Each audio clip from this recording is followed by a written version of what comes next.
na ang DPWH hinggil sa road construction, flood management at constructing bridges. Para saan pa itong SIPAG at BIP, Madam Speaker?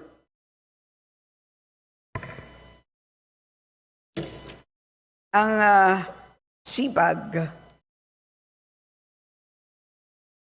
okay, meron tayong SIPAG flood mitigation structures protecting public infrastructure.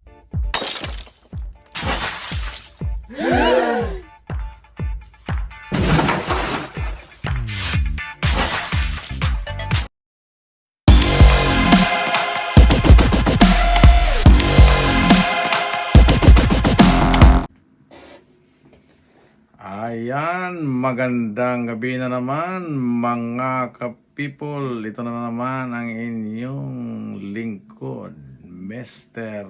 Buhol.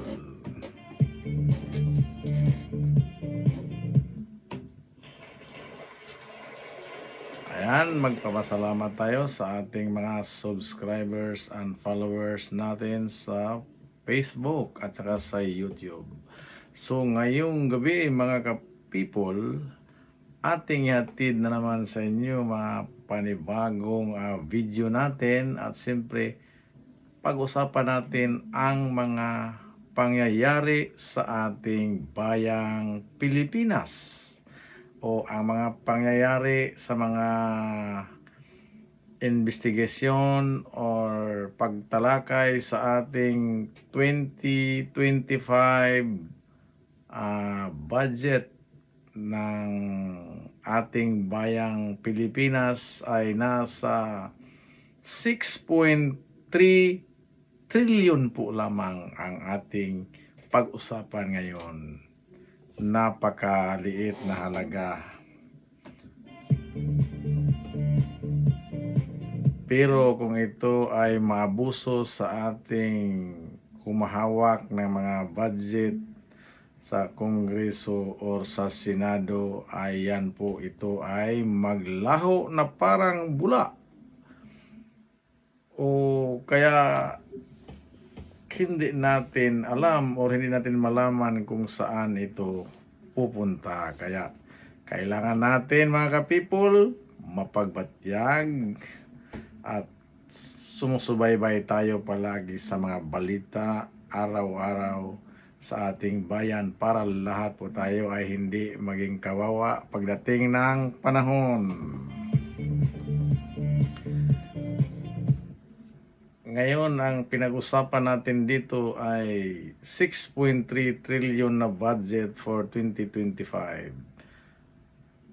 Sa tingin niyo mga ka-people, pagmasdan yung mabuti itong dalawa nagtanong at sumagot naman yung sa kabila, itong si Ma'am Kimbo. At saka yung isa niyang kasama doon sa lahat ng mga investigasyon doon sa kay dating pag-imbestigal kay OBP President, kay Sara Duterte, ating pinakamamahal na Vice President. Ayan, kaya mga ka-people, nabanggit natin dito na ating ihatid sa inyo ang balita ngayon kung paano sila. Ito ba totoo yung mga ginagawa nila dyan na ang isa nagtanong, ang isa ay sumagot at yung isa naman ay parang hindi makasagot, nanganga. Pero kung siya ang nagtatanong doon sa mga source person natin, doon sa sample natin doon kay BP Sara, napakatinding magtanong, akala mo walang butas ang kanyang pinamunuan na distrito. Kaya ngayon nung siya na tinanong, isa pa lang yung nagtanong sa kanya, hirap na ito makasagot kung magkano ang budget, kung saan mapunta, o ito ba'y drama lang dalawa o totoo ba talaga ito. Kaya kayo na ang humusga kung ito ba'y drama or ito ba ay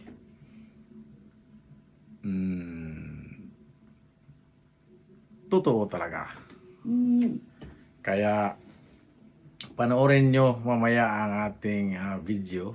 O, ilagay natin mamaya ang ating video para mapanood ninyo kung ito ba'y totoo or nagdrama lang itong dalawa nating kongresista. Kasi nga itong si Kimbo pag tinatanong, pero kung siya ang magtanong, napakatindi dahil alam na nila ang sagot. Kaya kung sino man ang isa lang nila dyan na tatanungin, si BP Sara o sino pa, kung ayaw magsagot, gusto talaga nilang pasasagutin. Ngayon naman, kung sumagot naman sa kanilang tanong, kung hindi tumukba doon sa kanilang sagot na hinahawakan, ay sinasabi nila na sinungaling or hindi sumagot ng matino. Kaya mga kapipol, napakarami talagang butas ang ating batas. Kung titingnan natin sa araw-araw na mga balita sa ating bayan, ngayon ang sa atin lang napansin, sa ating mga nag-iimbestiga dyan sa Kongreso, napakatindi lahat magtanong. Kung akala mo ay sila ay maganda or malinis ang pagpapatakbo sa kanilang ginsakupan na o distrito, or sila may party list na sila ang nagrepresentar, marami ding butas yan. Alam natin yan. Sample lang natin itong si Kimbo. Parang grabe itong mga damit o ginagamit na mga alahas kumpara sa ating BP Sara, Vice President, na wala talaga. Napakaliit lang ang kanyang earrings, samantalang itong si Kimbo ay parang Jolene. Kaya ganito ngayon ang mga pangyayari, kaya kailangan talaga nating busisihin, mga kapipol, kung ano ba talaga ang kanilang pagserbisyo sa bayan. Yan ba ay tama? Yan ba ay tagos sa kanilang buto, or talagang mahal ba nila ang bayang Pilipinas? Dito po sa ating vlog o sa ating programang Abante Pinoy, lahat po dito ang ating mga tinatalakay ay parte sa mga pundo ng gobyerno o sa mga katiwalian ng ating mga kongreso o senado. Hindi naman lahat mayroon silang may problemang ganyan, pero sa atin lang mapansin sa ngayon, grabe sila naghahanap ng butas. Dati kay PRRD, hinanapan talaga nila ang butas dahil sila ay natatakot na ito ay mananalo o tumakbo ng senador sa 2025. Kasi alam nila kung ito ay makapasok dyan, ay marami na namang maharang ng mga katiwalian ng ating mga kasamahan. At isa pa, kung mayroon na naman isa, dalawa, tatlo na Duterte sa Senado, or hintayin din natin itong si Bantag, kasi sigurado din itong si Bantag lalabas yan at kakandidato, at itong si Kibuloy, mas mahirapan sila pag makatakbo ito si Kibuloy, kasi mananalo talaga ito, kasi sa member pa lang ni Kibuloy ay 8 million plus na sa kanyang ginsakupan sa kanyang KOGC. Kaya ito talaga ang kinatakutan ng mga kritiko ni former President Rodrigo Roa Duterte. At ito namang si Inday Sara ay palaging lang binanatan kasi alam nila na sa 2028 lahat sila ay bagsak. Sa lahat ngayong nag-imbestiga or mapapil dyan, pagdating ng panahon yung kanilang inimbestigahan ngayon, sila na naman ang tatanungin dyan pagdating ng panahon. Yan po ang ating prediction or mangyayari talaga yan mga ka-people. Kaya panoorin natin ang lahat ng video hanggang sa dulo. Itong ating ipapakita sa inyo yung napapakita natin kanina at hanggang ngayon doon sa dulo ating titingnan mga ka-people. At siyempre huwag kalimutan suportahan ang ating channel Mr. Bohol. Like, love, follow and share. Flood management program from 2022, which amounts to 128 billion, tas 2023, 182 billion, 2024, 244 billion. Talagang mapapatanong ka, Madam Speaker, kasi bumabaha talaga ng todo-todo sa NCR. Infrastructure spending pa rin, Madam Speaker. Ipinagmamalaki ng administrasyon na may 5,521 flood control projects itong natapos mula 2022 to 2024.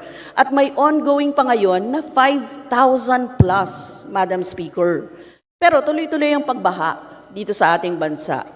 Kasama po yan sa speech ninyo, Madam Speaker. Anyari sa mga flood control projects na ito. Mula 2022 hanggang 2024, nagpondo ang DPWH ng lampas 500 billion para sa flood management program nito. Madam Speaker.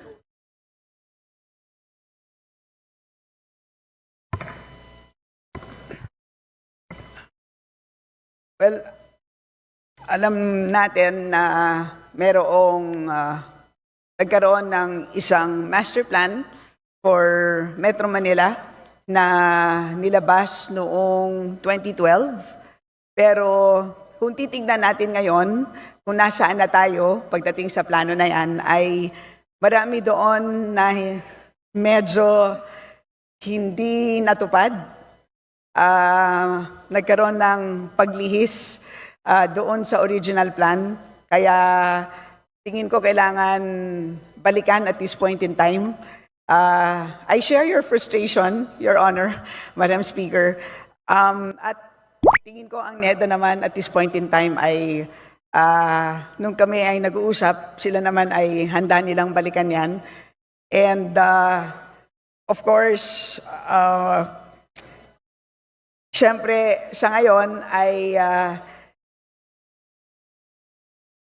ayan, binabantayan talaga natin ang mga flood control projects. Base din sa mga ibang hearings, katulad ng COA, ang isang major problem is yung mabagal na pag-implement. Kasama dyan ang delays at low fund use. Yan ang naalala ko sa ibang hearing. Kaya sa tingin ko, baka kailangan natin tanungin yan sa DPWH. Pero pagdating dito sa DBCC, as an issue para sa DBCC, tingin ko yun ang dapat bantayan ng DBCC, yung pag-monitor ng master plan and at the same time yung pagkakaroon ng master plan para sa buong bansa. Kasi sa pagkakaalam ko, meron lang na-adopt para sa Metro Manila. Pero pagdating para sa buong bansa, meron lang kasing river management plans para sa buong bansa. So meron tayong 18 river management plans and for each of those, merong flood control chapter, kumbaga. Pero pag sinasabi mong isang buong master plan for flood control para sa isang bansa, sa ngayon wala pang ganon. So yan ang pwedeng tignan ng DBCC. May I remind the Honorable Brosas that you have 3 more minutes. Mahigit 5,500 flood control project ang natapos na at marami pang iba ang kasalukuyang ginagawa sa buong bansa. Yes, thank you, Madam Speaker. Napaka-personal din sa akin ito kasi binabaha ako eh. Kaya kailangan ko itanong talaga, no? Kasi despite the DPWH flood management program from 2022, which amounts to 128 billion, tas 2023, 182 billion, 2024, 244 billion, talagang mapapatanong ka, Madam Speaker. Kasi bumabaha talaga ng todo-todo sa NCR, Madam Speaker. So, walang nangyari dun sa mga pondo na yun, seemingly. Anyway, Madam Speaker, bago po ako, 3 minutes na lang, Madam Speaker, pwede bang mag-extend siya? Appeal naman, Madam Speaker. Akala Be ko sabi given 3 minutes. Madam Speaker, akala ko sabi mo appear kasi pareho tayong binabaha. Appeal.